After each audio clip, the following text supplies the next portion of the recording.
The Long Ships by Franz G. Bengtsson. Part 1. The Long Voyage. Chapter 5. How Krok's luck changed twice, and how Orm became left-handed. They rowed down to the mouth of the river on the ebb tide, and offered up a skin of wine and a pot of flesh for the homeward voyage. Then they set sail, shipped their oars, and moved out under a gentle wind into the long sweep of the bay. The heavily laden ships lay deep in the water and made slow progress, and Krok remarked that they would have to row until their arms ached before they saw their home shores again. Orm afterwards, in his old age, used to say that those were the unluckiest words he had ever heard spoken, for, from that moment, Krok's luck, which had hitherto been so good, suddenly broke, just as though a god had heard him speak and had decided there and then to make him a true prophet. 7 ships appeared round the southern point of the bay, heading northwards. On sighting Krok's ships, however, they turned into the bay and approached them at a great pace, their oars moving nimbly through the water. They were ships such as Krok's men had never before set eyes on, being long and low and very light in the water, and were filled with armed men wearing black beards and strange coverings on their helmets. The men who were rowing them, 2 at each oar, were naked, and their skins a polished black brown. They headed towards the Vikings, amid hoarse cries and the sharp tumult of small drums. Krok's 3 ships at once came abreast of each other, keeping close to the land on their side of the bay, in order to avoid being encircled. Krok was unwilling to give the order to lower sail, for he said should the wind rise, it would be to their advantage. Toka made haste to hide his girl among the bales of booty, piling them around and even on top of her, so as to protect her from spears and arrows. Orm helped him. Then they took their places at the gunwale with the others. By this time Orm was well armed, for he had provided himself with a mail shirt and a shield and a good helmet from the fortress. A man standing near them wondered whether these strangers might perhaps be Christians bent on revenge, but Orm thought it more likely that they were the Caliph's men, since no cross was visible on their shields or standards. Toka said that he was glad that he had quenched his thirst before the fighting began, for it looked as though it might be hot. "And such of us as survive the day," he said, "will have a story worth telling our children, for these men have a savage air about them, and they far outnumber us." By this time the foreigners had approached to within a short distance, and they now assailed the Vikings with showers of arrows. They rowed cunningly, slipping round the Viking ships and attacking them from all sides. The ship that Bersa was commanding lay next to the shore, so that they could not surround her, but Krok's own ship lay at the extreme right of the 3, farthest from the land, and was at once engaged in hard fighting. 2 of the strangers' ships drew alongside her on the seaward side, the one lying beyond the other. They grappled the 3 vessels together with chains and iron hooks. Then the men from the outer ship, yelling wildly, jumped across to the inner one, whence they all swarmed onto the Viking ship. They poured aboard her in so overwhelming numbers, fighting very fiercely and skillfully, so that Krok's ship, by now very low in the water, lagged sadly behind her 2 companions. Then a 3rd enemy ship managed to slip around her bows and grapple her on the shoreward side. So the situation now was that Bersa's ship and the 3rd Viking vessel had managed to get clear of the bay, though they had 4 enemy ships harrying them and were hard pressed to hold them off, while Krok's ship was engaging 3 opponents single-handed. At this stage of the battle the wind rose, so that both Bersa's ships were driven still farther from the shore, with fierce fighting raging aboard them and broad ribbons of blood trailing behind them in the water.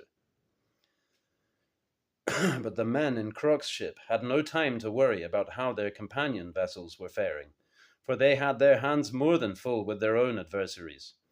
So many foemen had climbed aboard over one of the gunwales that the ship had heeled over and was in danger of sinking, and though many of the raiders were hewn down and fell into the water or back into their own ship, a high proportion of them remained aboard, while others were swarming to their assistance from both sides.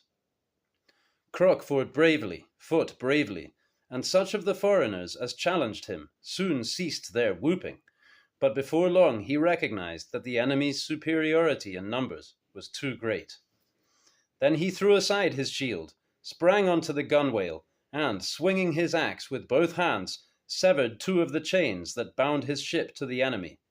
But a man whom he had felled clutched hold of one of his legs, and in the same instant he received a spear through the shoulders and toppled headlong into the enemy ship, where many of his foes fell upon him, so that he was taken prisoner and bound fast. After this, many of Krok's men were slain, though they defended themselves to the limit of their strength, and at last the whole ship was overrun, apart from a few men who were hemmed forward, including Toka and Orm. Toka had an arrow in his thigh, but was still on his feet, while Orm had received a blow on his forehead and could scarcely see for the blood that was running down into his eyes. Both of them were very weary. Toka's sword broke on the boss of a shield, but as he stepped backward, his foot struck against a firkin of wine that had been captured in the fortress and had been stored in the bows. Throwing aside the stump of his sword, he seized the firkin with both hands and raised it above his head. "This shall not be wasted," he muttered, and hurled it against the nearest of his foes, crushing two of them and tripping up several others, who fell over their bodies. Then he cried to Orm and the others that there was nothing more to be done in the ship, and with those words jumped headfirst into the sea in the hope of swimming ashore. Orm and as many of the others as could disengage the enemy followed suit. Arrows and spears pursued them, and two of them were hit. Orm dived, came up, and swam as hard as he could, but, as he was often to observe in his old age, few things are more difficult than swimming in a mail shirt, when a man is tired and his shirt is tight. Before long, neither Toka nor Orm had the strength left to swim farther, and they were on the point of sinking when one of the enemy's ships overtook them, and they were dragged on board and bound fast, without being able to offer any resistance. So the Vikings were defeated, and their victors rowed ashore to examine what they had won and to bury their dead. They cleared the decks of the ship they had captured, throwing the corpses overboard, and began to rummage through its cargo, while the prisoners were led ashore and sat down on the beach, well guarded, with their arms bound. There were 9 of them, all wounded. They waited for death, staring silently out to sea, but there was no sign of Bersa's ships or of their pursuers. Toka sighed and began to mumble to himself. Then he said, "Once thirsty, I wasted good ale. Soon shall I taste Valhalla's mead." Orm lay on his back, gazing up at the sky. He said, "At home in the house that saw me grow, would I were seated now, eating sour milk and bread." But none of them was sicker at heart than Krok, for ever since the beginning of their expedition, he had regarded himself as a lucky man and as a hero, and now he had seen his luck crumble within the hour. He watched them throwing his dead followers overboard from what had been his ship, and said, "The plowers of the sea earned for me their..." I'll start again. He watched them throwing his dead followers overboard from what had been his ship, and said, "The plowers of the sea earned for their toil misfortune and a foul and early death." Toka observed that this was a remarkable coincidence, that 3 poets should be found in so small a company. "Even if you cannot fully match my skill at composing verses," he said. "Yet be of good cheer. Remember that it is granted to the poets to drink from the largest horn at the banquet of the gods." At this moment they heard a piercing shriek from the ship, followed by a great hubbub, signifying that the foreigners had discovered Toka's girl in her hiding place. They brought her ashore, and an argument seemed to be developing over who should have her, for several men began quarreling in high-pitched voices, their black beards going up and down. Toka said, "Now the crows are disputing for possession of the hen, while the hawk sits nursing his broken wing." The girl was led forward to the chieftain of the foreigners, a fat man with a grizzled beard and gold rings in his ears, clad in a red cloak, and holding in his hand a silver hammer with a long white shaft. He studied her, stroking his beard, then he addressed her, and they could see that the two of them understood each other's language. The girl had plenty to say, pointing several times in the direction of the prisoners. But to two of his questions, when he also pointed towards them, she made a negative gesture with her hands and shook her head. The chieftain nodded, and then gave her an order, which she seemed reluctant to obey, for she raised her arms toward the sky and cried out. But when he spoke to her again, in a severe voice, she became submissive and took her clothes off and stood naked before him. All the men standing around them sighed and tugged their beards and murmured with enraptured voices, for from the crown of her head to the soles of her feet she was exceedingly beautiful. The chieftain ordered her to turn around and examined her closely, fingering her hair, which was long and brown, and feeling her skin. Then he stood up and laid a signet ring, which he wore on one of his forefingers, against her belly and breasts and lips, after which, addressing some remark to his men, he took off his red cloak and wrapped it about her. On hearing his words, all his followers placed their hands against their foreheads and bowed, murmuring obsequiously. Then the girl dressed again, retaining, however, the red cloak, and food and drink were given to her, and everybody treated her with reverence. The prisoners watched all this in silence, and when it reached the stage where the girl was given the cloak and was offered food and drink, Orm remarked that she seemed to have the best luck of all Krok's company. Toga agreed, and said that it was a hard thing for him to see her, in all her beauty, only now for the first time, when she was already another man's. For he had had little time with her, and they had always had to hurry, and now, he said, he could weep to think that he would never have the opportunity to split the skull of the pot-bellied greybeard who had soiled her body with his greasy fingers. "But I cling to the hope," he added, "that the old gentleman will get little joy out of her, for, from the first moment that I saw her, I found her intelligent and of excellent taste, even though we could not understand each other's conversation, so that I think it cannot be long before she will stick a knife into the guts of that old billy-goat." All this while, Krok had been sitting in deep silence, weighed down by his fate, with his face turned towards the sea, unable to take any interest in what was happening on shore. But now, all of a sudden, he uttered a cry, and as he did so, the foreigners began to gabble excitedly among themselves, for 4 ships had appeared far out in the bay, rowing toward the land. They were the ships that had fought Bersa, and were rowing slowly, and soon they could see that one of them was lying very deep in the water, badly damaged, with the center of one of its gunwales smashed in, and many of its oars broken.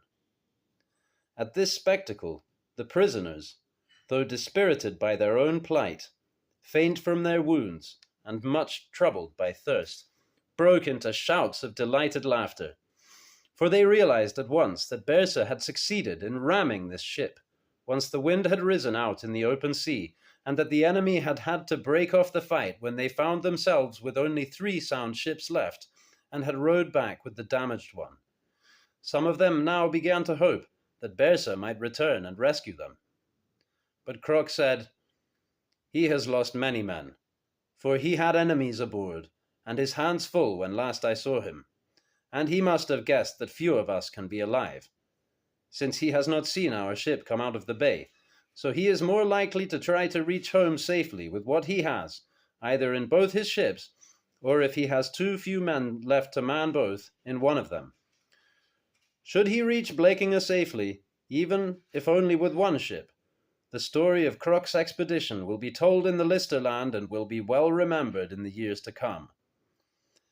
Now, however, these men will surely kill us, for their anger will be greater now that 2 of our ships have escaped their clutches. In this, though, Krok was proved a false prophet. They were given food and drink, and a man came to look at their wounds, and then they realized that they were to become slaves. Some of them regarded this as preferable to death, while others were doubtful whether it might not prove a worse fate. The foreign chieftain had his galley slaves brought ashore and let them speak with the Vikings. They seemed to hail from many different lands, and addressed them in various strange mumblings, but none of them spoke any language that the prisoners could understand. The foreigners remained in this place for a few days, putting their damaged ship in order. Many of the oarsmen in this ship had been killed when Bersa had rammed it, and the captured Vikings were set to replace them. They were well used to rowing, and at first they did not find the work too arduous for them, especially as, in this ship, there were 2 men to each oar. But they had to row almost naked, of which they were much ashamed, and each man had 1 leg chained. Their skin was almost white compared with that of the other slaves, and their backs were sorely flayed by the sun, so that they came to regard each sunrise as another turn of the rack. After a time, however, they became tanned like their fellows, and ceased to count the days, and were conscious of nothing but rowing and sleeping, feeling hunger and thirst, drinking and eating, and rowing again, until at last they reached the stage where, when harder rowing than usual had made them weary, they would fall asleep at their oars and continue rowing, without falling out of time or needing to be aroused by the overseer's whip. This showed them to have become true galley slaves. They rowed in heat and in fierce rain, and sometimes in a pleasant cool, though it was never cold. They were the Caliph's slaves, but they had little knowledge of whither they were rowing or what purpose their labor might be serving. They rowed beside steep coasts and rich lowlands, and toiled painfully up broad and swiftly flowing rivers, on the banks of which they saw brown and black men, and occasionally, but always at a distance, veiled women. They passed through the Njorva Sound, and journeyed to the limits of the Caliph's dominions, seeing many rich islands and fine cities, the names of which they did not know.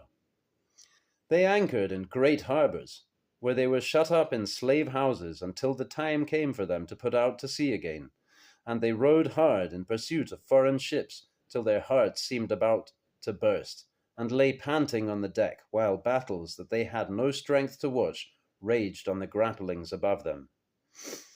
They felt neither grief nor hope, and cried to no gods, for they had work enough to do minding their oars and keeping a watchful eye open for the man with the whip who supervised their rowing.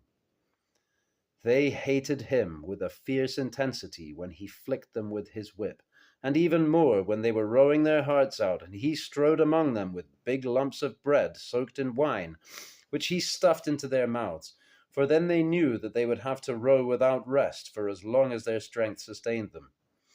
They could not understand what he said, but they soon learned to know from the tone of his voice how many lashes he was preparing to administer as a reward for negligence, and their only comfort was to hope that he would have a hard end, with his windpipe slit, or his back flayed until his bones could be seen through the blood. In his old age, Orm used to say that this period in his life was lengthy to endure, but brief to tell of, for one day resembled another, so that, in a sense, it was as though time was standing still for them. But there were signs to remind him that time was, in fact, passing, and one of these was his beard. When he first became a slave, he was the only one among them so young as to be beardless. But before long his beard began to grow, becoming redder even than his hair, and in time it grew so long that it swept the handle of his oar as he bowed himself over his stroke. Longer than that it could not grow, for the sweep of his oar curtailed its length, and of all the methods of trimming one's beard, he would say that was the last that he would choose. The second sign was the increase in his strength. He was already strong when they first chained him to his place, and used to rowing in Krok's ship. But a slave has to work harder than a free man, and the long bouts of rowing tried him sorely, and sometimes, in the first few weeks, made him sick and dizzy. He saw men burst their hearts, spewing bloody froth over their beards, and topple backwards over the benches with their bodies shaking violently, and die, and be thrown overboard. But he knew that he had only two choices to make, either to row while his fellows rowed, even if it meant rowing himself to death, or to receive the kiss of the overseer's whip upon his back. He said that he always chose the former, though it was little to go for, because once, during the first few days of his slavery, he had felt the whip, and he knew that if he felt it again, a white madness would descend upon him, and then his death would be certain. So he rowed to the limit of his strength, even when his eyes blurred and his arms and his back ached like fire. After some weeks, however, he found that he was ceasing to be aware of his tiredness. His strength waxed, and soon he had to be careful not to pull too hard for fear of snapping his oar, which now felt like a stick in his hands, for a broken oar meant a sharp lesson from the whip. Throughout his long term as one of the Caliph's galley slaves, he rowed a larboard oar, which involved sitting with the oar on his right and taking the strain of the stroke on his left hand. Always afterwards, as long as he lived, he wielded his sword and such like weapons with his left hand, though he still used his right arm for casting spears. The strength he gained through this labor, which was greater than that of other men, remained with him, and he still had much of it left when he was old. But there was a third sign, apart from the growth of his beard and of his strength, to remind him that time was passing as he labored at his oar. For he found himself gradually beginning to understand something of the foreign tongues that were being spoken around him. At first only a word here and there, but in time much more. Some of the slaves were from distant lands in the south and east, and spoke tongues like the yapping of dogs, which none but themselves could understand. Others were prisoners from the Christian lands in the north, and spoke the languages of those regions. Many, however, were Andalusians, who had been put to the oar because they had been pirates or rebels, or because they had angered the Caliph with seditious teaching concerning their God and Prophet, and these, like their masters, spoke Arabic. The overseer with the whip expressed himself in this tongue, and it was always a wise thing for every slave to try to understand what this man wanted from them. He proved a good language master to Orm, without causing himself any exertion in the process. It was a cumbrous language to understand, and even more so to speak, for it consisted of guttural sounds that came from the depths of the throat, and resembled nothing so much as the grunting of oxen or the croaking of frogs. Orm and his comrades never ceased to wonder that these foreigners should have chosen to give themselves the trouble of having to produce such complicated noises, instead of talking in the simple and natural manner of the north.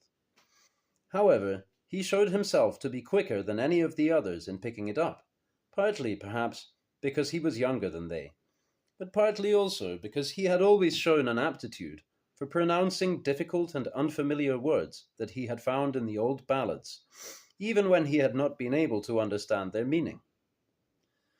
So it came to pass that Orm was the first of them who was able to understand what was being said to them, and the only one who could speak a word or two in reply. The consequence was that he became his companion's spokesman and interpreter, and that all orders were addressed to him. He was, besides, able to discover many things for the others by asking questions, as well as he could, of such of the other slaves as spoke Arabic and were able to tell him what he wanted to know. Thus, though he was the youngest of the Northmen, and a slave as they were, he came to be regarded himself as their chieftain. For neither Krok nor Toke was able to learn a word of the strange language, and Orm always afterwards used to say that, after good luck, strength, and skill at arms, nothing was so useful to a man who found himself among foreigners as the ability to learn a language.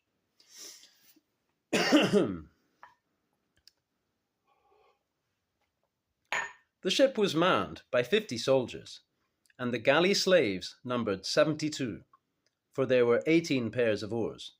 From bench to bench, they would often murmur of the possibility of working themselves free from their chains, overpowering the soldiers, and so winning their freedom.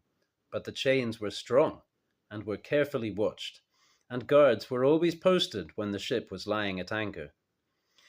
Even when they engaged an enemy ship, some of the soldiers were always detailed to keep an eye on the slaves, with orders to kill any who showed signs of restlessness.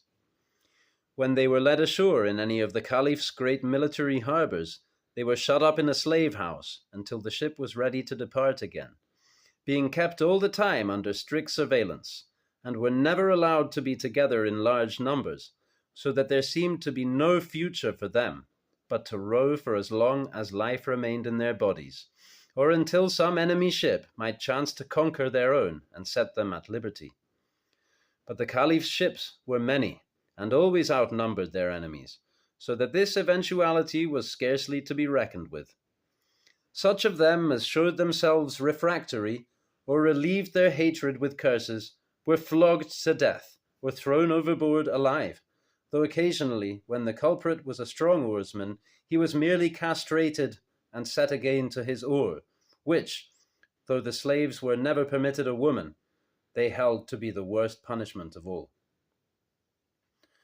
When in his old age Orm used to tell of his years as a galley slave, he still remembered all the positions that his fellow Vikings occupied in the ship, as well as those of most of the other slaves, and as he told his story, he would take his listeners from oar to oar, describing what sort of man sat at each, and which among them died, and how the others came to take their places, and which of them received the most whippings.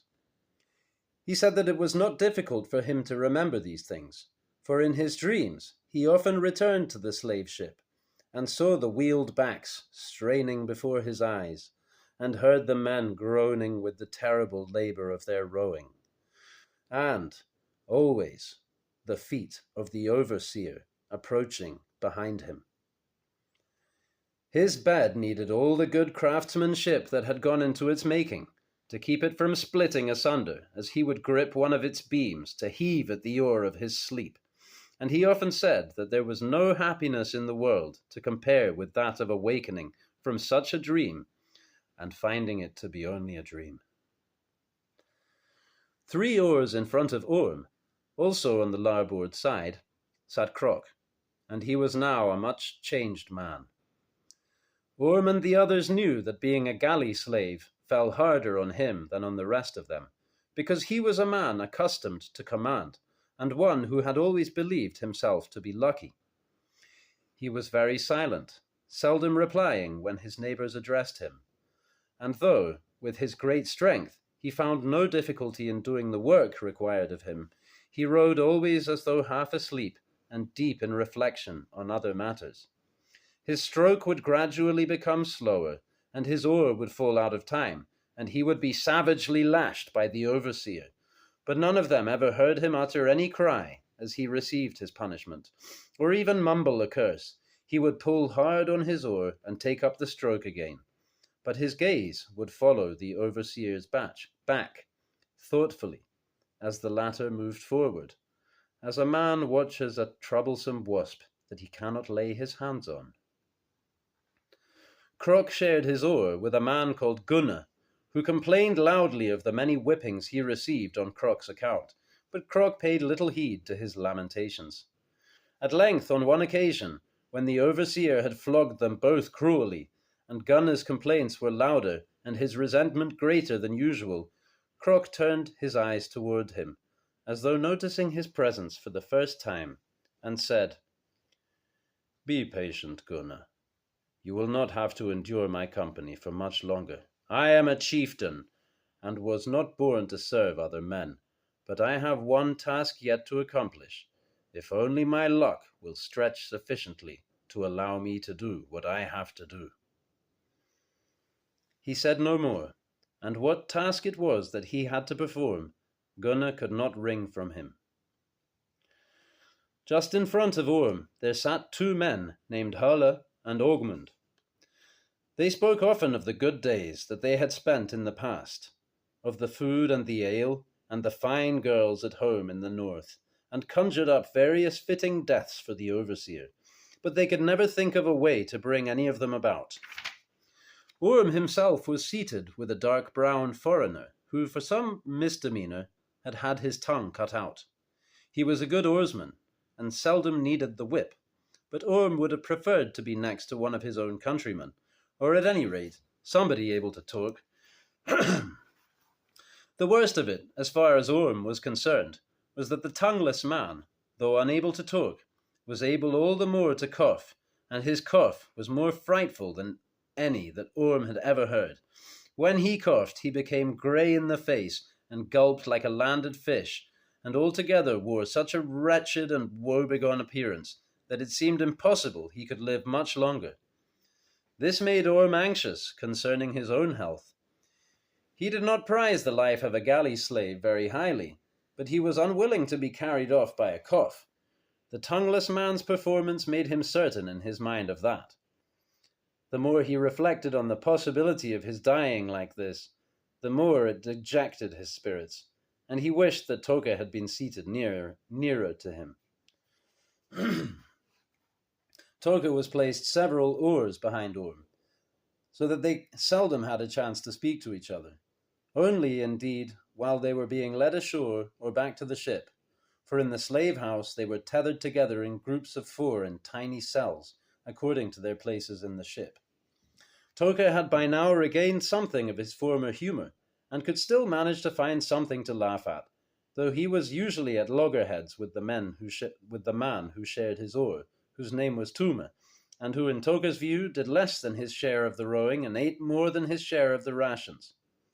Toke composed abusive lampoons, some about Tume and some about the overseer, and sang them as shanties while he rowed, so that Orm and the others could hear them.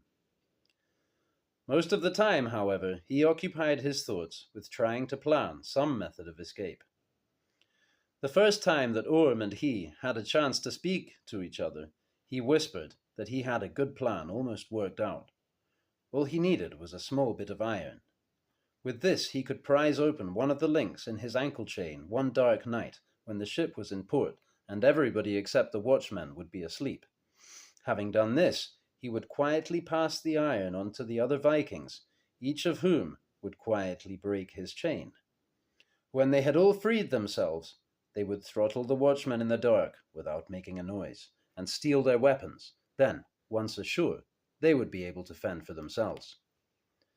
Orm said that this would be a fine idea, if only it were practicable, and he would be glad to lend a hand in throttling the guards if they got that far, which he rather doubted. Where, though, could they find a suitable piece of iron, and how could naked men, who are always under close observation, manage to smuggle it aboard without being detected? Toke sighed and admitted that these were difficulties that would require careful consideration, but he could not think of any better plan, and said they would merely have to bide their time until an opportunity should present itself. He succeeded in having a surreptitious word with Krok, too, and told him of his plan, but Krok listened to him abstractedly, and showed little interest or enthusiasm. Not long afterwards, the ship was put into dry dock in one of the Caliph's shipyards to be scraped and pitched. Many of the slaves were detailed to assist with the work, chained in pairs, and the Northmen, who knew the ways of ships, were among these. Armed guards kept watch over them, and the overseer walked his rounds with his whip to speed the work, 2 guards, armed with swords and bows, following him everywhere he went to protect him. Close to the ship there stood a large cauldron full of simmering pitch, next to which was a barrel containing drinking water for the slaves.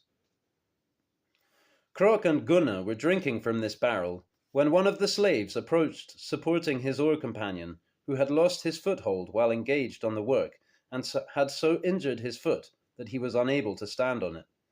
He was lowered to the ground and had begun to drink when the overseer came up to see what was afoot. The injured man was lying on his side, groaning, whereupon the overseer, thinking that the man was shamming, gave him a cut with his whip to bring him to his feet. The man, however, remained where he was, with everybody's eyes fixed upon him.